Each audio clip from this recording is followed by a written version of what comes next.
The cost of hiding my authenticity is actually shortchanging the world of real truth. The cost is greater than putting myself out there and maybe getting some negative feedback. There's a part of you that is not going to be living in full expression and full freedom if it continues to try and stay quiet by not fully sharing itself with the world. Welcome back to She Rises. My name's Krista Vieira, founder of the Elevation Method and Yoga Rise, and I am talking to you today about visibility. This is something that has been near and dear to my heart for a long time because more than anything else, the thing that I have worked with people on and that I have coached people with is visibility, confidence, the comfortability with putting yourself out there, starting to market your services, your products, anything business related, but also just owning your space online and owning what it is that you are about and putting yourself out there, whether that's visibility in your life or it's visibility within your business. Visibility for many of us is just a very hard thing. If I were to go back about 5 years in time and check out my Facebook page, you would probably see a lot of cat posts, a lot of, random yoga posts here and there, and maybe a few posts about my kids. And they would probably be spaced about 5 to 6 months apart, every single post, because that was the extent of my online presence when you go back in time that far. When I took a certain program that was all about helping to develop online programs and online courses, it talked a lot about your presence online, your social media presence, how you market your services, your business.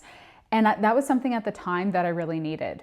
And I took a very special interest in it because up until that time, putting myself out there was not a thing that I was comfortable with. And it took me, just so you know, a very long time to get anywhere close to being comfortable with sharing my thoughts, my words, my opinions online. And one of the number one reasons that I found that challenging is because I was afraid of people disagreeing with me. I was afraid of people not liking what I had to share. I was afraid of negative feedback or judgment or any of those things that kind of come up when you share your opinion, your voice online, and people don't always agree. I was one of those people who was like, let me just put it out there and hopefully it'll get good feedback or everybody will like it. And that's what I was hedging a lot of my bets on. Here's the thing that, years later, I can tell you with full-blown honesty and full-blown truth is that you're going to get negative feedback when you decide to put yourself out there, and it just doesn't matter who you are, how wonderful your message is.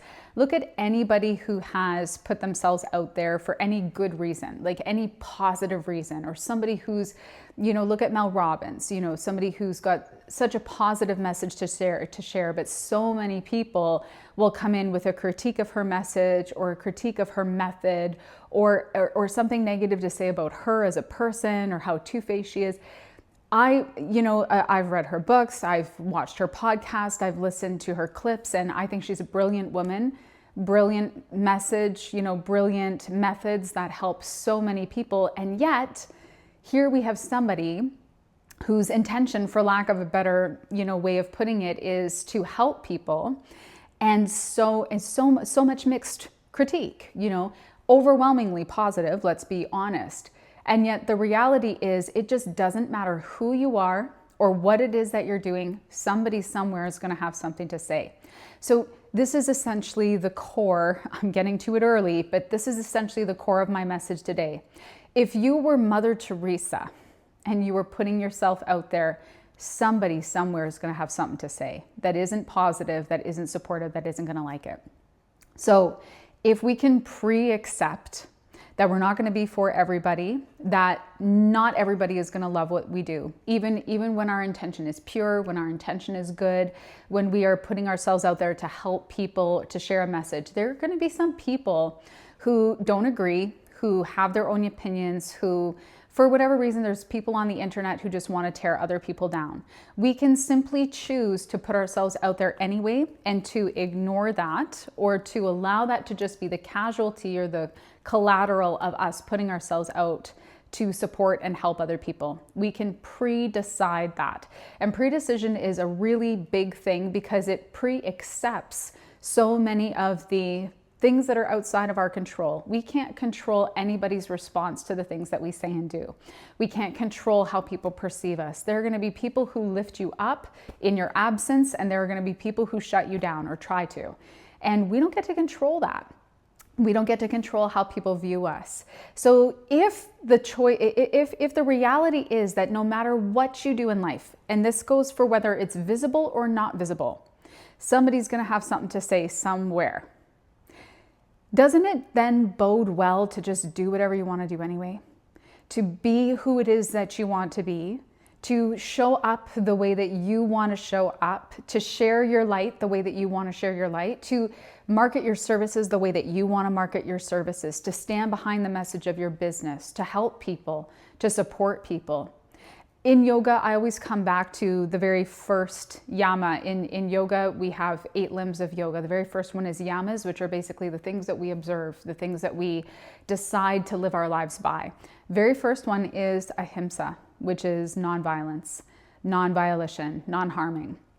And this is everything from your thoughts in your own head towards yourself, to the thoughts in your head towards other people, to the way that you act within the world, to the behaviors that you have, to the patterns that you live out.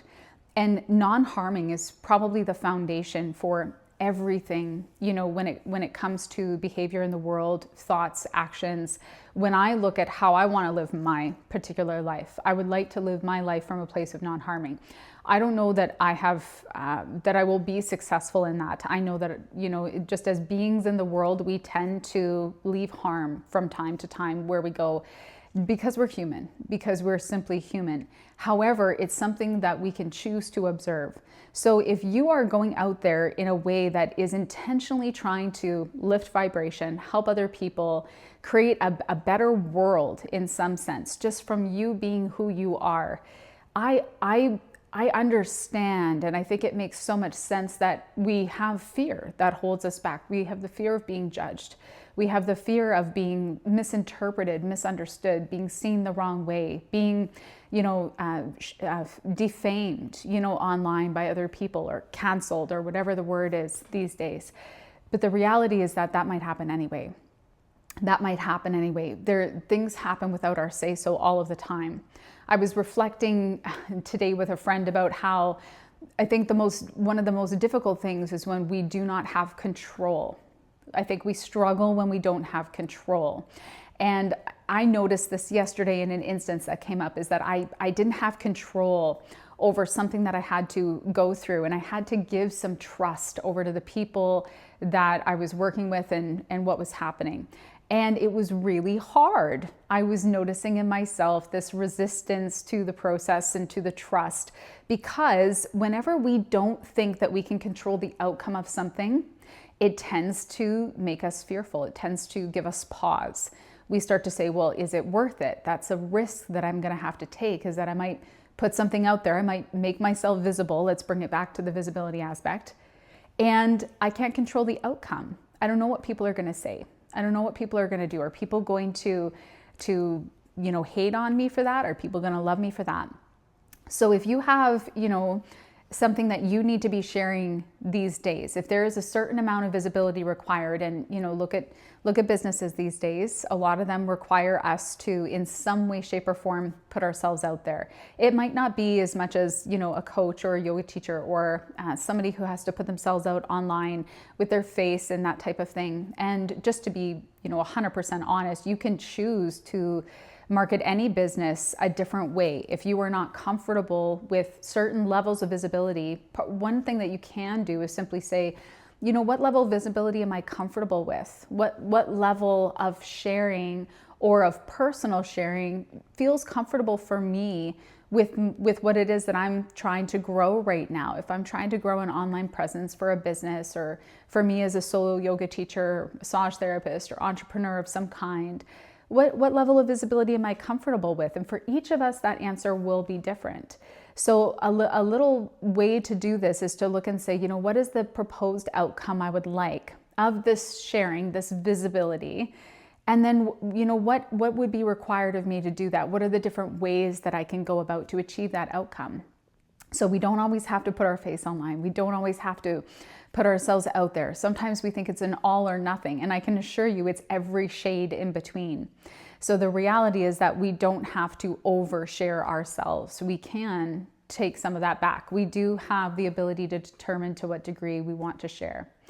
Here's the thing though, I just keep coming back to this stepping into your authenticity and being who you truly are.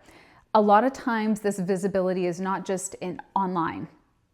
Here's the other side of this. It happens to be, in our friendships and in our relationships.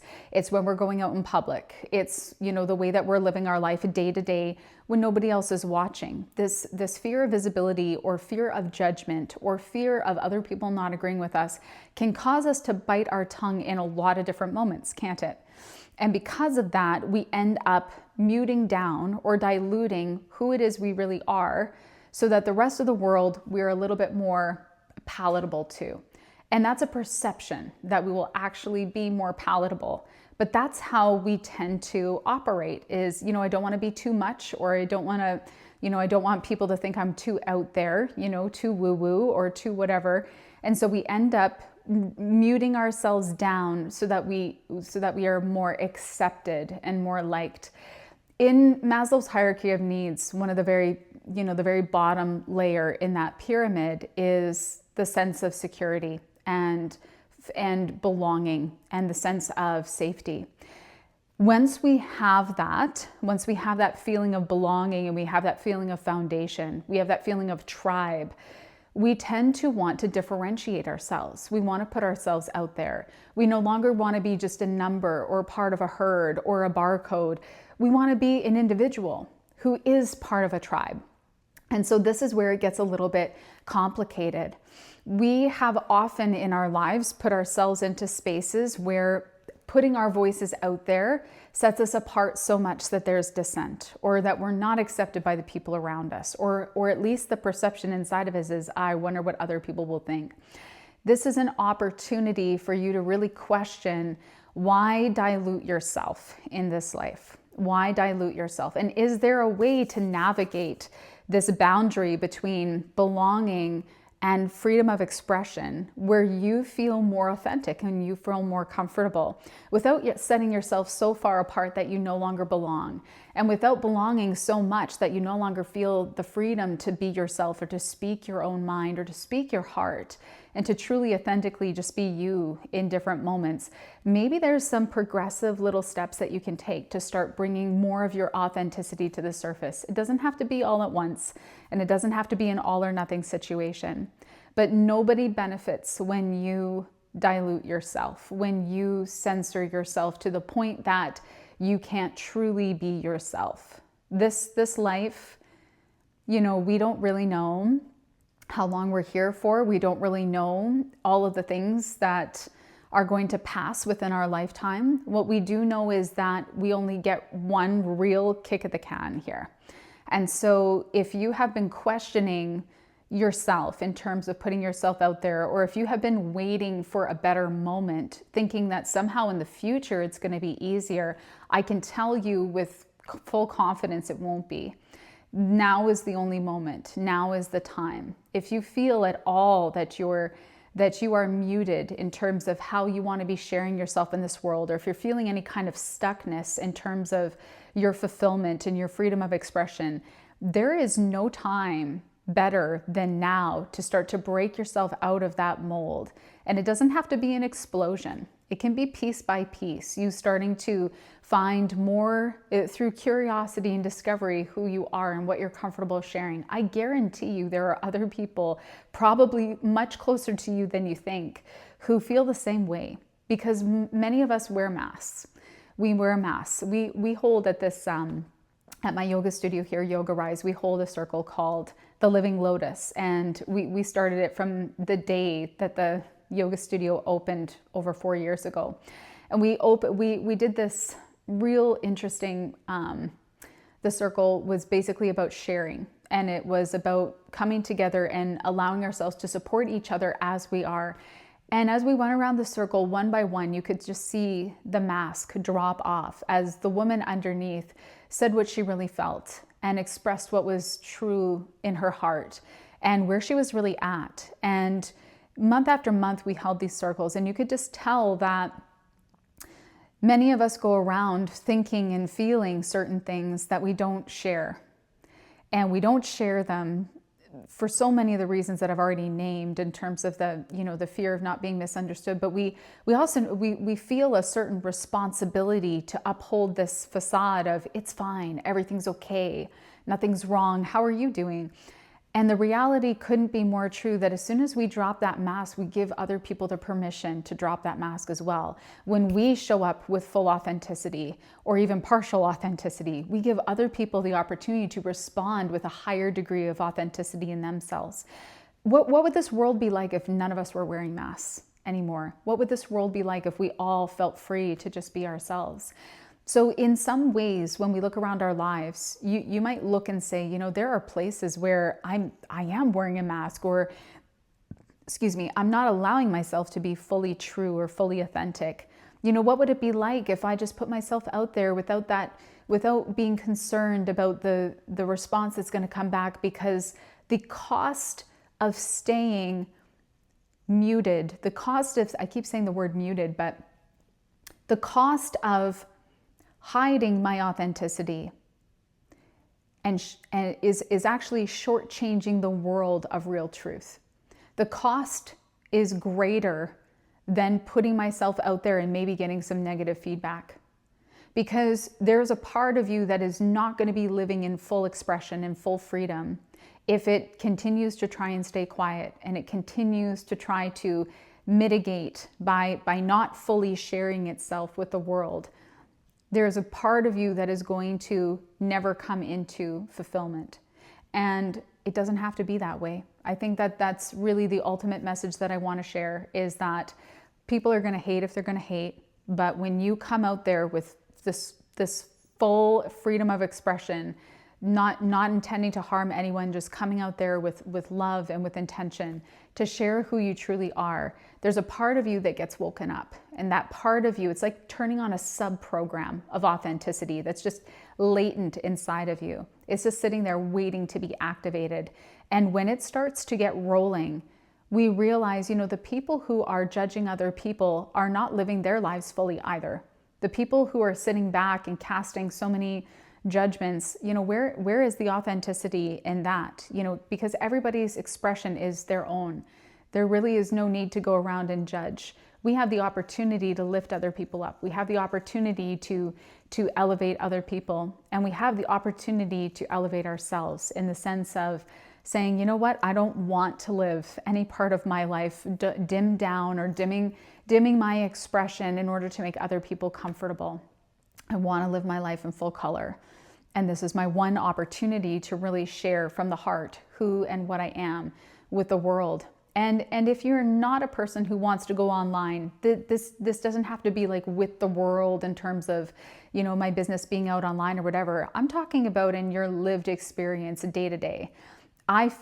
Being able to share who and what you are with your loved ones, your friends, your family, to be able to say yes to the things you want to say yes to and no to the things that are not aligned for you, to be able to choose for yourself without fear of retribution, to be able to live from a place of alignment. That's really what all of this primes you to do as you start to step into this welcoming of visibility. It's owning your authenticity is what it really turns into. So if you have struggled with visibility, or if you have struggled at all with putting yourself out there, if the fear of judgment has ever held you back the way it's held me back, I want you to know you're not alone. And the antidote is truly just starting where you are with what you have, just starting to put yourself out there and do it little bit by little bit, whether that is in an online forum or whether it's you just starting to make slightly different choices that are more aligned with your heart and your life. You've got this. Go for it. You have nothing to lose and you have everything to gain, because a life without fulfillment and a life feeling like there's some regrets at the end of it, that is something that doesn't have to happen. You can totally live your life in full color and with full fulfillment, and know that you did the best that you knew how at the time. This is the opportunity that's in front of each of us. So I hope that something in this supports you in your journey and where you're at today. And I wish you the most wonderful, beautiful rest of your day.